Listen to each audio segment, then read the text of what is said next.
Mõnikord sa lihtsalt tead, et oled millekski loodud ja sa rikud ükskõik milliseid reegleid, et seda teha.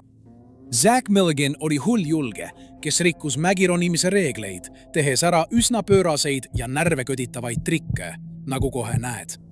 Zach läks alati vastuvoolu kõiges, mida ta tegi, kuni oma hirmuäratavate viimaste hetkedeni.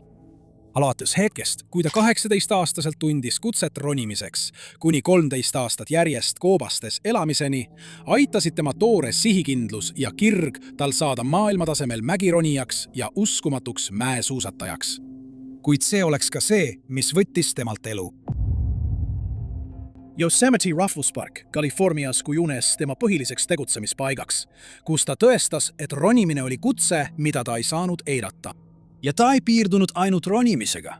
Zach oli üks esimesi, kes julges suuskadel laskuda jäätunud Half Dome'i tipust. Kas sina oleksid piisavalt julge, et ronida üles jäistele mäenõlvadele nii kartmatult, nagu Zach Milligan seda tegi? Corduvault ja Corduvault. Kujuta ette, et ronid kaunide kaljuseinte otsas tuhandete jalgade kõrgusel maapinnast. Ainus asi, mis takistab surmavat kukkumist, on sinu ronimisvarustus, terasest tugevam haare ja mõõtmatu elutahe. Jäised tuuled peksavad sind läbi, kui sa hoiad kinni kaljuservadest, millest enamik inimesi ei suudaks isegi kinni haarata, rääkimata üles ronimisest. Sa värised ja judised, kuid mitte külmast tuulest. Sa värised allpool haigutavast sügaviku mõttest. See on kindel surm. Su põlved muutuvad nõrgaks, kui vinnad end aina kõrgemale ja kõrgemale. Ronidis tipu poole, mis ei paku muud kui lubadust hingematvale vaatele ja võidule, teadmises, et just sina ja ainult sina vallutasid selle tipu. Kuid sageli võib teekond ema looduse vallutamiseks osutuda surmavaks, nagu kohe näed. Yosemite rahvuspark on üks selline koht, kus saad kogeda ronimise põnevust. See pakub võimalust nautida maalilisi vaateid, taltsutamatut loodust ja võimalust proovile panna oma ellujäämisvõime piire. Just siin avastas Zach Milligan, et tema olemuselt on ta sündinud ronijaks. Liitu meiega, kui sukeldume Zach Milligani elu ja surma sügavustesse. Selle pöörase ja nutika, reegleid eirava seikleja, keda jäävad väga igatsema kõik, kes teda tundsid, ronimiskogukond ja eriti tema lähedased. Zach Milligan oli mees, kes oli valmis võtma riske, mis kaasnevad eluga looduses. Teisisõnu, ta oli tõeline sõdalane. Kuid üllatuslikult ei tundnud Zach noorena ronimise ega looduse vastu erilist huvi. Pärast keskkooli läks Zach tööle ja leidis tööd elektriköpipoisina. Ta sukeldus tihedasse graafikusse, pühendudes 60-tunnisele töönädalale. Ja siis, ühel näiliselt tavalisel päeval, muutus tema elu täielikult, kui ta läks juukseid lõikama. Za oli 18-aastane, kui ta oli juuksuris. Ta märkas seinal plakatit Half Dome'i tipust ja kogu tema maailm muutus vaid selle ühe plakati tõttu, mis kujutas kohta, mida ta polnud kunagi varem näinud.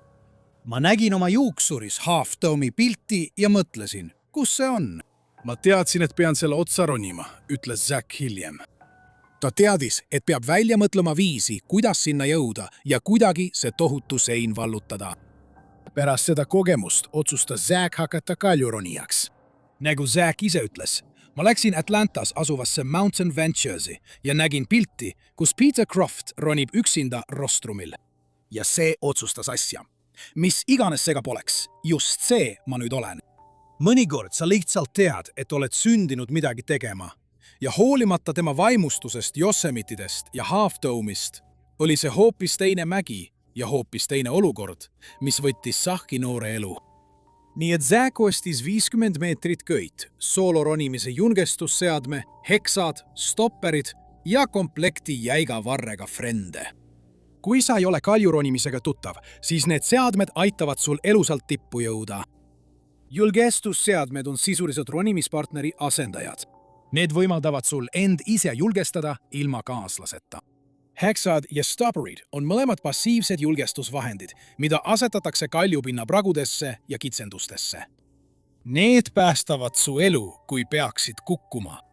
Jäigega varrega frendid, tuntud ka kui nukkseadmed, omavad kamme, mis toetavad sinu kaalu paremini, et sa ei teeks ootamatuid kõrvalepõikeid mööda kaljuseina alla.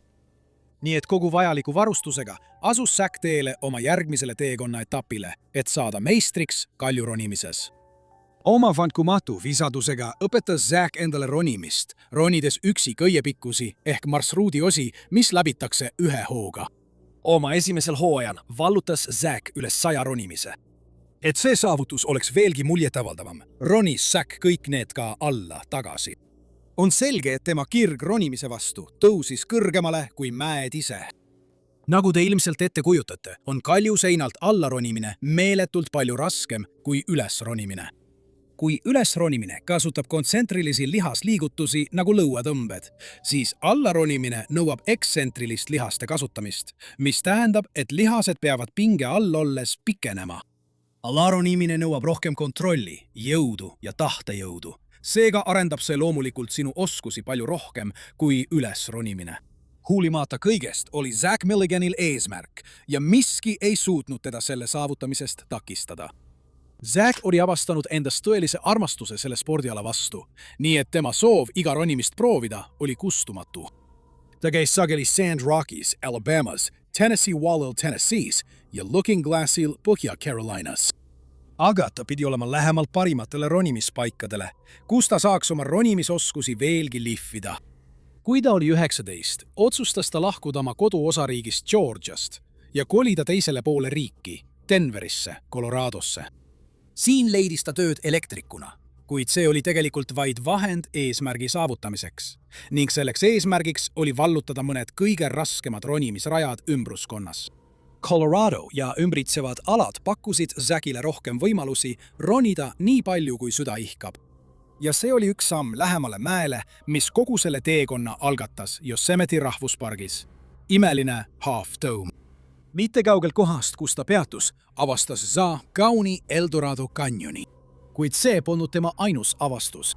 Ta leidis ka armastuse vaba sooloronimise vastu. Vaba sooloronimine on mägironimise kõige ekstreemsem vorm, kus ronijad trotsivad surma, tõustes kaljuseintele ainult oma jõu ja julgusega. Lisaks natuke magneesiumi, et higised sõrmed neid enneaegsesse hauda ei viiks. Tõenäoliselt oled kuulnud Alex Honnoldist ja tuntud dokumentaalfilmist Free Solo, mis kajastab tema pöörast tõusu Half Dome'ile ilma köite või muude ronimisabivahenditeta. Ainult väga väike osa ronijatest tegeleb vaba soolo ronimisega, sest üks ainus viga võib tähendada surma või tõsist vigastust. Võid öelda, et oma elu niimoodi ohtu seada on absurdne, kuid surmauksele koputamises ja siis tema avanedes põgenemises on võrreldamatu põnevus. Sellel on siiski omad piirid, sest ühel päeval ootab surm juba uksekoputust. Ja Zack jätkas oma õnne proovile panekut. Kui sa arvasid, et ilma köiteta ronimine on hullumeelne, siis Zack viis selle veel sammukese kaugemale, tehes kohapeal sooloronimist, mis tähendab, et ta ronis marsruudi ilma eelneva teadmise või planeerimiseta. Ta ronis kohapeal soolona 5,7 raskusastmega Bastille Pragu ja 5,7 Osirise Lumpy Ridges. Bastille Pragu nõudis tema tehnikaid, millega ta oli harjunud, näiteks käte kiilumist ja sõrmepragude kasutamist, kui vahed olid liiga kitsad, et kogu kätt sisse panna. Kuid Osiris osutus palju raskemaks vastaseks. Nagu Zack ütles, seal olid laiad praod ja see oli minu esimene kogemus laia prao ronimisega. Seda üksinda ronides sain ma aru, et suudan end kokku võtta ega karda kõrgust. Just sel hetkel sai Zack aru, et tal on julgust ronida ilma abivahenditeta, kuid ta soovis siiski veel suuremat väljakutset. Tema soov võimatut ületada ei tundnud tõesti piire. Kui sa pole veel tuttav ronimise hindamissüsteemidega, siis Ameerika ronijad kasutavad Yosemite 10 süsteemi. Esimese klassi rada oleks tasane matkarada, millel sa rõõmsalt jalutad, kuid kõik, mis algab 5-ga, viitab kaljuseinale, mida tuleb ronida. 5,1 kuni 5,4 on lihtsamad ronimised, millega alvajad saavad hakkama.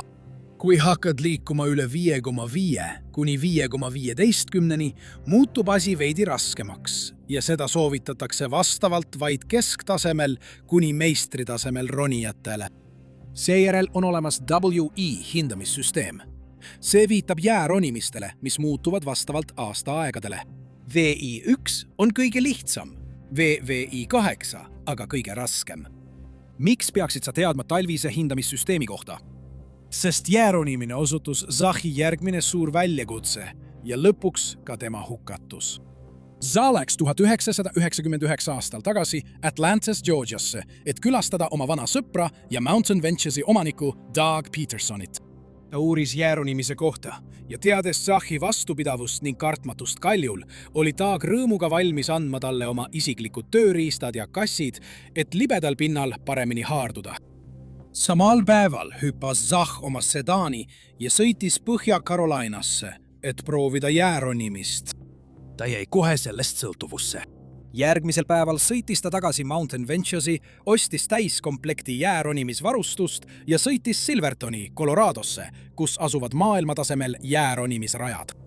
Sellel esimesel ronimisnädalal ronis ta üksi ja ilma kõieta 1200 jala pikkuse V4 Stairway to Heaveni marsruudi, mis tõi talle hüüdnime Georgia Ice. Kui ta oli jääronimist proovinud, ütles Zach, ma teadsin, et see on minu jaoks. Mis paneb mehe selliseid ohtlikke ronimisi üksi ja ilma kõieta ette võtma? Kas see on mässumeelsuse tunne? Või on see lihtsalt elu põnevuse pärast, elades nii otseses kui ka metafoorses mõttes äärel? Mõned ütlevad, et mida lähemale sa surmale jõuad, seda rohkem hindad elu. Ronimisgiid ja Zachi ronimispartner Aaron Jones ütles, et ta on ainus inimene, keda ma tean, kes muutub köiel olles halvemaks. Nad veetsid 2006 ja 2007 aasta talved Yosemite koobastes elades. Jones ütles, et Zach nägi välja, nagu ta hakkaks kohe marsruudilt alla kukkuma, kuigi ta oli samal maastikul, mida ta oli varem vabalt soolona roninud. Zachi sõnul oli see nagu liikuv meditatsioon. Ta teeb seda, sest siis tunned, nagu oleksid Jumalaga kontaktis. See paneb mind tundma, nagu oleksin maagilises paigas. Tema motivatsioon lähtus selgelt terviklikust maailmavaatest. Aga kas sa arvad, et selline ekstreemsport on riski väärt? Zach Milligan oli kindlasti vastuvoolu ujuja, kes läks peavoolule vastu. Talle ei meeldinud, kui temast pilte tehti ja aastaid ei soovinud ta, et tema ronimis- ja suusasaavutusi meedias kajastataks. Mõned pidasid Zachit sotsiaalselt kohmakaks ja ta solvas tihti inimesi juba pelgalt suu avamisega. Ronnie Hard, kes teda eriti hästi ei tundnud, panid talle hüüdnimeks Hater Zach. Kuid need, kes olid talle lähemal, teadsid, et see oli lihtsalt tema aus loomus. Zach kirjeldas end kui üleolevat ja eneseiroonilist inimest. Teised ütlevad, et ma olen karm, aus ja kõik see. Üks tema pikaajalistest ronimiskaaslastest, Gene Redell, kirjeldas teda kui inimest, kes andis vaatenurga, mis oli mõnikord äärmuslik, sageli läbimõeldud, alati kalkuleeritud ja enamasti teretulnud. Tema ainulaadne iseloom tuleb ilmsiks, kui kuulete teatud lugusid tema elust. Kirjaanik, kes kirjutas Zachi kohta ja tundis teda isiklikult, Chris Van Leuven jutustab loo, kus Zach ütles talle, et ta ronis Yosemites Steksalate marsruudi julgestuseta üksinda, täiesti alasti. Chris ütles ka, et Zach oli olnud tema lemmik ronimiskaaslane ja lähedane sõber. Nad vallutasid koos keerulisi marsruute, nagu 600 meetri kõrgune 510 North Buttress Middle Cathedralil, lõputu lahtise kivimüür Yosemites. Nad ronisid ka Kilkilabee'i, mitme köie pikkusega 5 punkti, 12 raskusastmega marsruudi, mis asub samuti Yosemite orus. Ja siis on veel lugu sellest, kuidas ta elas 13 aastat erinevates koobastes kogu Yosemite orus. Pärast seda, kui ta 1999 aastal ronis julgestuseta üksinda 1200 jalase WE4 Stairway to Heaveni ning avastas oma armastuse jääronimise vastu ja pani selle Colorados proovile, jätkas Zach teekonda läände, Yosemite. See oli keset suvekuumust ja Zach oli seal üksi. Nii et ta tegi seda, mida ta kõige paremini oskas ning jätkas ronimist. Ta võttis rõõmuga ette marsruute, mille nimesid ta veel ei teadnudki, ning veetis aega kivide vahel, telkides ja matkapliidil lihtsaid toite valmistades. Ta otsustas piirkonnas tööle minna, et teenida raha oma kidega edasi tegelemiseks. See oli uhkes Ahwahnee hotellis, mis asub Yosemites. Kuid see töö ei kestnud kaua. Zach ilmus tööle hilja, jõi töö ajal ja lõpuks vallandati. Ta viskas isegi purgi pulbrilist nõudepesuvahendit oma juhataja pihta. Tema vallandamiskirja märkuses seisis: kiireim nõudepesija, keda ma kunagi näinud olen, aga kõige halvem töötaja üldse. Ära uuesti tööle võtta. CV-s ta Yosemite Parks Cleaning Service'i ehk Best Beti koristajaks. Tema sõnul pesi ta aknaid, paigaldas ja puhastas vaipu. Aga see oli lihtsalt viis aega parajaks teha ja raha teenida, kui ta pargi arvukatel ronimisradadel kotkaste seltsis kõrgustes ronis. Ta muutis Yosemite pargi metsiku looduse oma koduks ja elas järgmised 13 aastat koobastes. Igal ööl leidis ta uue koha, et pargivalvurite eest kõrvale hoida ja nautida rohkem kaunist loodust, samal ajal kui ta kavandas uusi marsruute enda ümber kõrguvatele pöörastele kaljudele. Selle aja jooksul Yosemite's kogus Zach uskumatult palju ronimiskogemust, tõustes eksperdist meistriks, kes jäädvustas oma nime Yosemite rahvuspargi ajaloo kuulsuste halli. Pärast aega looduses ja mõnda aega autos elamist kolis Zach 3 aastaks sõbra juurde elama. Samuti kohtus ta just Yosemite rahvuspargis, elades oma tulevase tüdruksõbra Kristen Andersoniga. Ta ütles, et Zach on kõige huvitavam inimene, keda ma kunagi kohanud olen. Ma armusin temasse kohe, kui kohtusin temaga 2004. aastal oma esimesel suvel Yosemites. Ma tänan Zahi selle eest, et ta näitas mulle, milleks ma võimeline olen. Ta esitas mulle väljakutseid ja sundis mind ületama enda kujuteldavaid piire ning ta tegi minust parema ronija. Nad hakkasid kohtumas käima alles 2011 aastal, kuid Zach veetis suurema osa oma hilisematest Yosemite aastatest temaga, elades väikeses majas pargi lääneosas. Mõned tema tipphetkedest hõlmavad Half Dome'i Regular Northwest Face'i ronimist enam kui 20 korda, mille taga kiirussoolona läbis 2 tunni ja 37 minutiga. Kui ta 2016 aastal ronis Yosemite 1680 jalase We5 Widow's Tears marsruudi, ütles ta, et see oli tühine, kuid see oli ilus. See on võimas ronimine. See näitab tema tohutut annet ja tema pöörast, taltsutamatut loomust, mis oli alati otsimas uut väljakutset. Ja see ei hõlma ainult ronimisväljakutseid ja saavutusi. Zach jõudis üle maailma uudiste pealkirjadesse, kui ta oli osa kolmikust, kes laskus keset talve suuskadel kogu Half Dome'i mäest alla. See oli hullumeelne saavutus, mida polnud kunagi varem tehtud, ja nad dokumenteerisid suurema osa oma laskumisest. Kui sa oled kunagi käinud Yosemite rahvuspargis, siis tead, et see on tõeliselt imetlusväärne vaatepilt. Järskude kaljuseintega, mis ulatuvad tuhandete jalgade kõrgusele, on see mägine piirkond iga ronija ja matkahuvilise unistus. Half Dome'i tipp on üks selle piirkonna mägedest, mis tekitab aukartust ja imetlust kõigis, kes selle hiiglasliku ilu peale pilgu heidavad. See ongi see tipp, kust kõik alguse sai Zach Milligani jaoks tol päeval juuksurisalongis. See on tuntud tipp, mis on nime saanud oma erilise kuju järgi.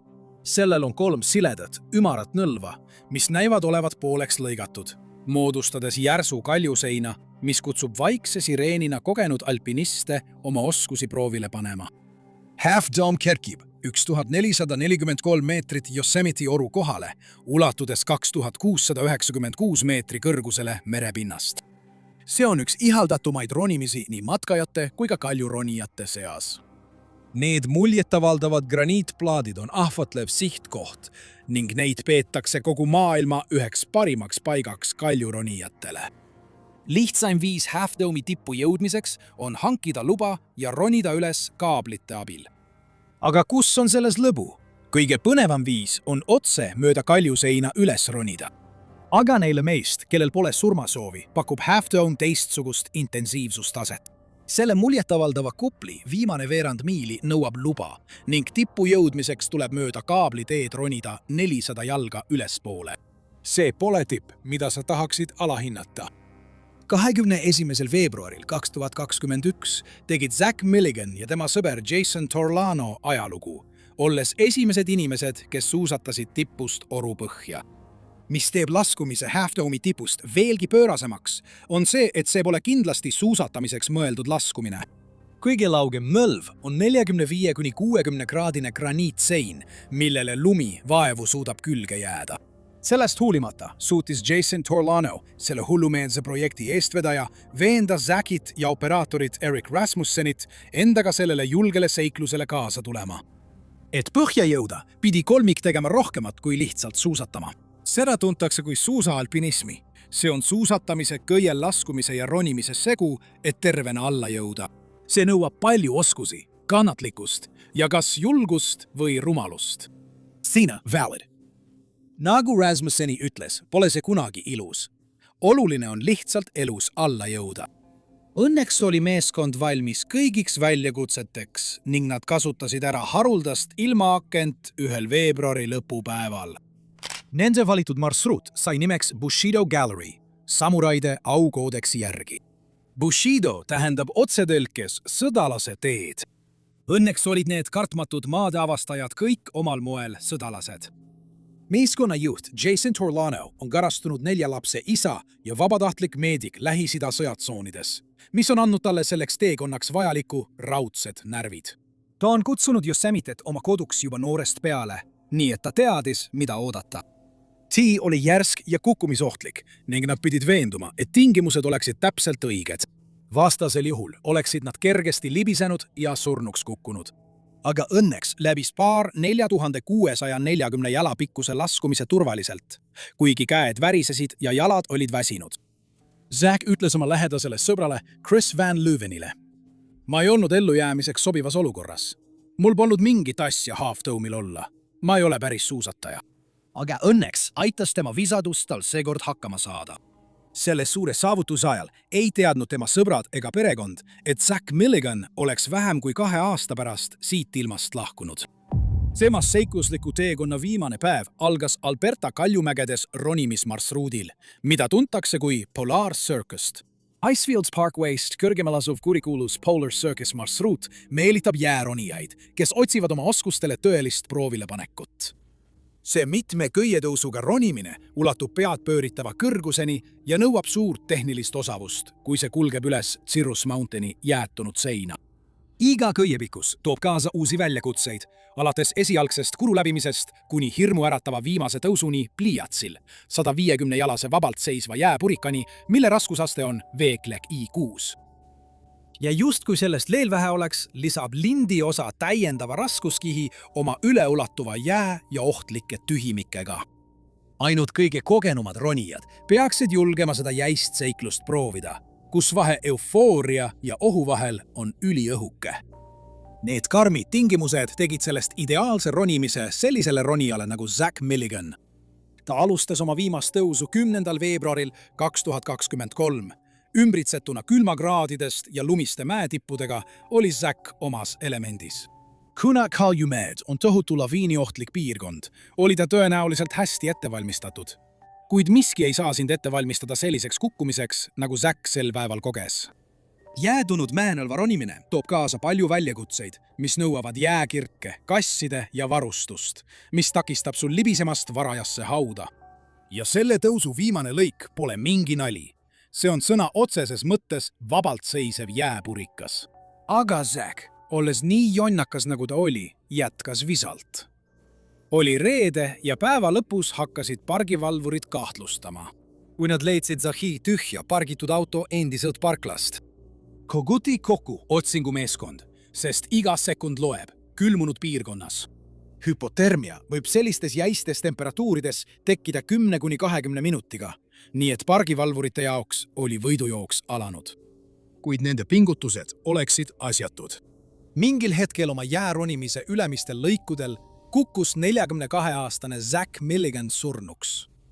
Otsingud jätkusid jalgsi, kuid järgmisel päeval leidis tema keha droon, kinnitades, et kõikide halvimad hirmud olid tõeks saanud. Kui sa jätkuvalt koputad surma uksele, siis lõpuks ta vastab sulle. Hiljem samal päeval kinnitas tema õde Martha Milligan Hart selle südant lõhestava uudise Facebookis.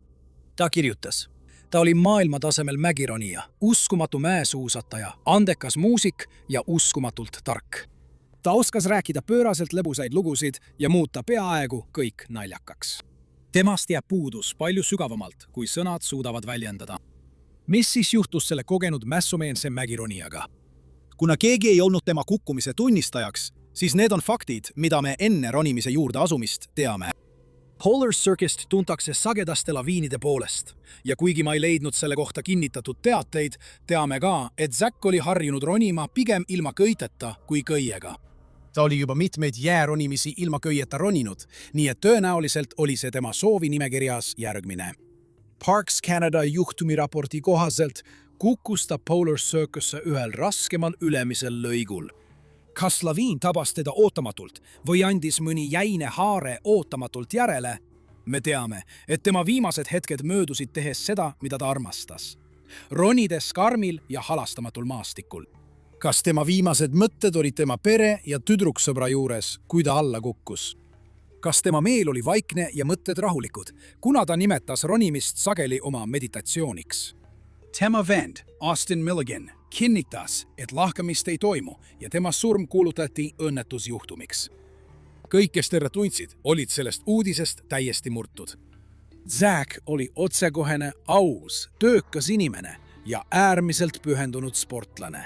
Ta tõi ausust ja rõõmu kõigile enda ümber ning tal oli siiras hing, kes ei tahtnud mingit tähelepanu.